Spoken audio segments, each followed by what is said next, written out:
Hello বন্ধুরা, পাঁচফোড়ন জানা অজানা গল্পে সবাইকে স্বাগত। পাঁচফোড়নের নতুন শ্রোতাদের কাছে অনুরোধ, প্লিজ সাবস্ক্রাইব করে নিও। আজকের গল্প বিভূতিভূষণ বন্দ্যোপাধ্যায় রচিত রাজপুত্র।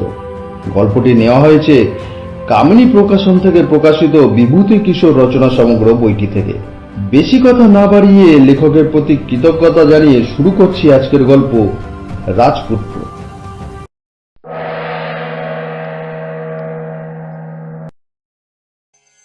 কাঞ্চীর রাজপুত্র এবার যৌবরাজ্যে অভিষিক্ত হবেন। রাজ্যময় ধুমধাম পড়ে গেছে।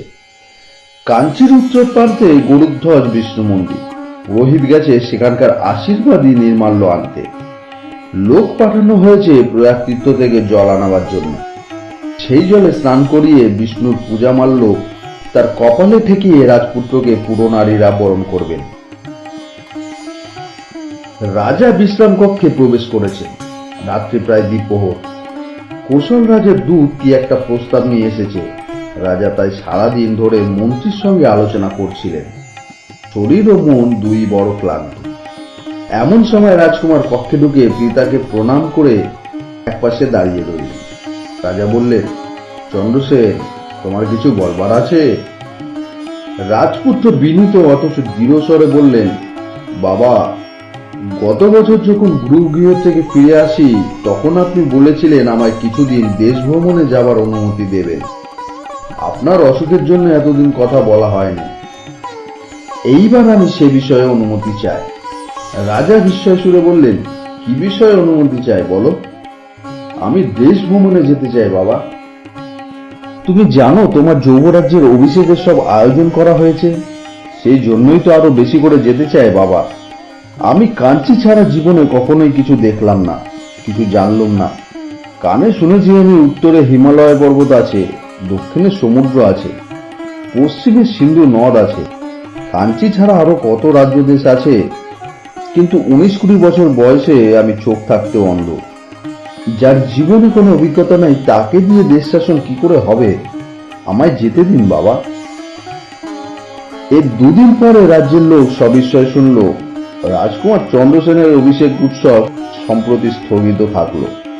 কারণ তিনি চলেছেন দেশ ভ্রমণে একা।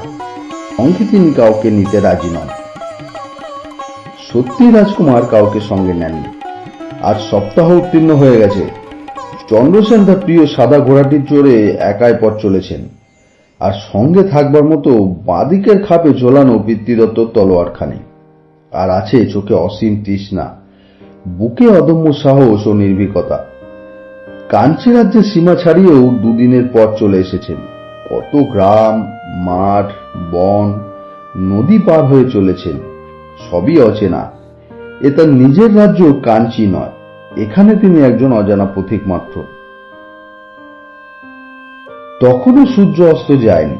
নদীর এক ধারে তার ঘোড়া এসে পৌঁছল তাকে নিয়ে। প্রকাণ্ড নদী, বৈকালের রাঙা আলো ওপারে বনরেখা অপূর্ব দেখাচ্ছে। অত বড় নদী কি করে পার হবেন? রাজকুমার চিন্তায় পড়লেন। কোনদিকে মানুষের বাসের চিহ্ন নেই। সন্ধ্যার ছায়া ক্রমে ধূসর হয়ে এলো। বিজন নদী তীরে ছন্নছাড়া চেহারাটি সুমুখ আধার রাতে গাঢ় ছায়া যেন আরো বেশি ছন্নছাড়া হয়ে ফুটে উঠল। ওপারে বহুদূরে একটা পাহাড়, নীল চূড়ায় একটু একটু চোখে পড়ে। রাজকুমার চেয়ে থাকতে থাকতে পাহাড়ের উপর থেকে আগুনের রাঙা একটা হালকা হঠাৎ আকাশপানে লক লক করে জ্বলে উঠেই তপ করে নেমে গেল। রাজপুত্র অবাক হয়ে সেদিকেই চেয়ে আছেন। এমন সময় একটা প্রকাণ্ড বাজপক্ষী সন্ধ্যের আকাশে ডানা মেলে নদীর উজানের দিক থেকে উড়ে এসে তার মাথার উপর 3-4 বার চক্রাকারে ঘুরে আবার কোন দিকে অদৃশ্য হলো। রাজকুমারের নির্ভীক মনও একটুখানি কেঁপে উঠল। তিনি জানতেন তাদের বংশের কারো মৃত্যুর পূর্বে তার মাথার উপর গৃদ্ধ জাতীয় পাখি 3 বার ওড়ে। কেউ কেউ বলেছেন যে এই গৃদ্ধ তাদের পূর্বপুরুষের হাতে অন্যায়ভাবে অবিচারে নিহত কোনো শত্রুর আত্মা। বহুকাল ধরে সে পৈশাচিক উল্লাসের সঙ্গে জানিয়ে দিয়ে যায় নিজ শত্রুর বংশোদ্ভরের মৃত্যুর পূর্বাভাস। কোথা থেকে আসে, কোথায় আবার উড়ে চলে যায় কেউ বলতে পারে না। রাতের সঙ্গে সঙ্গে এলো হাড় কাঁপানি ধারালো শীত। একটা বড় গাছ কোথাও নেই যার তলা আশ্রয় নিতে পারে। অবশেষে একটা মাটির ঢিবির পেছনে ঘোড়া থেকে নেমে রাজপুত্র নিজের আসন বিছালেন। সেখানটাতে হাওয়া বেশি লাগে না। শুকনো লতা কাঠি কুড়িয়ে আগুন জ্বালানোর ব্যবস্থা করে সে রাত্রের মতো তিনি সেখানেই রইলেন। উপায় কি? গভীর রাত্রে রাজপুত্রের ঘুম ভেঙে গেল। বহু দূরে যেন কাদের আর্তনাদ, মৃত্যুর পথের প্রতীকদের অন্তিম চিৎকারের মতো করুন। রাজপুত্র নিজের অলক্ষ্যে একবার শিউরে উঠলেন। শয্যার পাশের আগুন নিভে গিয়েছে। উঠে আগুন ভালো করে জ্বালালেন। সারা রাত্রির মধ্যে ঘুম আর এলো না। কিন্তু ভোরের দিকে একটা ডিঙি পাওয়া গেল। তাদের পার হয়ে রাজকুমার ওপারে গিয়ে উঠলেন। ডিঙির মাঝি আট পাগল এবং বোধহয় কানেও আদৌ শুনতে পায় না। রাজকুমারের প্রশ্নের কোনো উত্তর সে দিতে পারল না। প্রথমে একটা মরুভূমির মতো মাঠ, ঘাস খড় গাছপালা কিছুই নেই। কটা রঙের বালি পাহাড় এখানে ওখানে। অনেক দূর গিয়ে একটা জনপদ, কিন্তু এমন একটা নিরানন্দ ভাব চারিদিকে। পথ দিয়ে প্রদীপ চলে না, দোকান পসার খদ্দের নেই, নদীর ঘাটে স্নানার্থীদের দল নেই, মাঠের চাষিরা চাষ করে না। যেন কেমন একটা বিষাদ ও অমঙ্গলের ছায়া চারিদিকে। রাজকুমার ক্ষুধা ও তৃষ্ণায় বড় কাতর হয়েছিলেন। নিকটেই এক গৃহস্থলীর বাড়ি। সেখানে গিয়ে আশ্রয় চাইতেই তারা খুব যত্নের সঙ্গে আশ্রয় দিলেন। অনেকদিন পরে রাজকুমার ভালো খাবার খেলেন, ভালো বিছানায় বিশ্রাম করতে পেলেন। মানুষের সঙ্গ অনেকদিন পরে বড় প্রিয় মনে হলো। কয়েকদিন সেখানেই রয়ে গেলেন তিনি। গৃহস্থের একটি ছোট মেয়ে ও ছোট ছেলের সঙ্গে রাজকুমারের বড় ভাব হলো। তারা তাকে ফুল তুলে মালা গেঁথে দেয়। দুপুরে তার সঙ্গে বসে গল্প শোনে। তাদের শত আবদার প্রতিদিন তাকে সহ্য করতে হয়। ছোট ছেলেটির উপদ্রবের তো আর অন্তই নেই। অল্প দিনের মধ্যে রাজকুমার সে বাড়ির সবারই তো বটে, গ্রামেরও সকল লোকের প্রীতি ও শ্রদ্ধার পাত্র হয়ে উঠলেন। এত সুন্দর মুখশ্রী, এমন সুন্দর কান্তি, এমন মিষ্টি স্বভাবের মানুষ তারা কখনো দেখেনি। রাজকুমারের আসল পরিচয় কেউ জানেননি। তিনি কাউকে সেসব কথা বলেননি। সবাই ভাবে তিনি একজন গৃহহীন পথিক, হয়তো তার কোথাও কেউ নেই। এতে সবার স্নেহ তার উপর আরো বেড়ে যায়। কিসে তিনি সুখে থাকবেন, কিসে আত্মহীন নিঃসঙ্গ প্রবাস কষ্ট কমবে, তা সবারই এই চেষ্টা। তারা নিজেদের মধ্যে বলাবলি করে, এমন সুন্দর চেহারার ছেলে নিশ্চয়ই কোনো বড় ঘরের হবে। গ্রামের যিনি মণ্ডল, তার একটি মেয়ে পরমা সুন্দরী। সবাই বলে ওই ছেলেই এই মেয়ের উপযুক্ত হবে। বিধাতা ওর জন্যই যেন এই দেবতার মতো সৌম্যকান্তি ছেলেকে কোথা থেকে জুটিয়ে এনেছেন।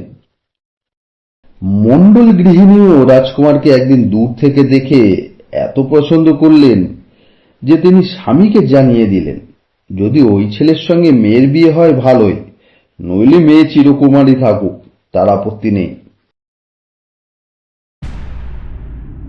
রাজকুমার কিন্তু কিছুতেই তেমন আমোদ পান না। তার মনে একটা বিপদের ছায়া সকল আনন্দকে ম্লান করে রাখে। একবার ভাবেন, হয়তো বাপ মাকে অনেকদিন দেখেননি বলে এমন হয়। কিন্তু তার মন বলে তা নয়। ওসব সামান্য দুঃখ সুখের ব্যাপার। এ নয়, এ এমন একটা কিছু যার কারণ আরো গভীর। জীবন মরণ নিয়ে এর কারবার। ক্রমে এলো সে মাসের কৃষ্ণপক্ষ। রাজকুমার অবাক হয়ে লক্ষ্য করলেন, বাড়িতে সবারই চোখের জল। গ্রাম শুদ্ধ লোক সকলে বিষণ্ণ নিরানন্দ, কিন্তু কেউ কোনো কথা বলে না। কারণ জিজ্ঞাসা করলেও উত্তর পাওয়া যায় না। সবাই কিসের ভয়ে জুজু হয়ে আছেন যেন। অবশেষে রাজকুমার কথাটা শুনলেন। এখান থেকে এক যোজন দূরে বৃদ্ধকূট পাহাড়ের উপর রাজগুরু এক কাপালিকের সাধন পীঠ। প্রতি অমাবস্যায় সেখানে নরবলির জন্য প্রতি গ্রাম থেকে পালাক্রমে একটি তরুণ বয়স্ক লোক পাঠানো চাই। রাজার হুকুম, এবার এ গ্রামের পালা। শোনামাত্র রাজকুমার কর্তব্য স্থির করে ফেললেন। তার পিতৃদত্ত তীক্ষ্ণ ইস্পাতের ফলা পড়ানো যে বাণ, তা কি শুধু নিরীহ পশুপক্ষী শিকারের জন্য? ক্ষতি হতে ত্রাণ করে এই সে কারণ, মহান ক্ষত্রিয় নাম বিনীত জগতে। অশ্বগুরু সে উপদেশ রাজকুমার কি ভুলে গেছেন এত শিগগিরই? অমাবস্যার দিন মণ্ডলের বাড়িতে পাশার সাহায্যে নির্ধারিত হবে এবার কে গ্রাম থেকে যাবে। রাজকুমার এই কথা শুনলেন। অমাবস্যার পূর্বদিন গভীর রাত্রে অন্ধকারে তিনি চুপি চুপি শয্যা ত্যাগ করে কোথায় চলে গেলেন কেউ জানে না। সকালে উঠে তাকে আর কেউ দেখতে পেল না। মণ্ডলের বাড়িতে পশার মজলিসে যার নাম উঠল সে গৃহস্থের একমাত্র পুত্র। সবাই চোখের জলে ভেসে তাকে বিদায় দিল। তার বৃদ্ধ পিতা ছেলেকে সঙ্গে নিয়ে চলল কাপালিকের কাছে, যদি হাতে পায়ে ধরে ছেলেকে ছাড়িয়ে আনতে পারে এই দুরাশায়। গিদ্ধকূট পর্বতের পাদদেশে গিয়ে তারা যা দেখল তাতে তারা অপ্রত্যাশিত বিস্ময়ে হতভম্ব হয়ে গেল। বড় জাম গাছটার তলায় দুটো মৃতদেহ, একটা তাদের গ্রামে সেই তরুণ অতিথি আর একটা কাপালিকের। দেখে মনে হয় দুজনেই পরস্পরকে অস্ত্রাঘাত করেছে। দলে দলে স্ত্রী পুরুষ সবাই ছুটে এলো দেখতে যে নিজের প্রাণ দিয়ে তাদের চিরকালের জন্য বিপদমুক্ত করে গেল। রাজার ভয়ে গোপনে চোখের জলে ভেসে তারা শেষ সৎকার সম্পন্ন করল। রাজকুমারের সত্যিকারের পরিচয় সে দেশের লোক তখনও জানেননি।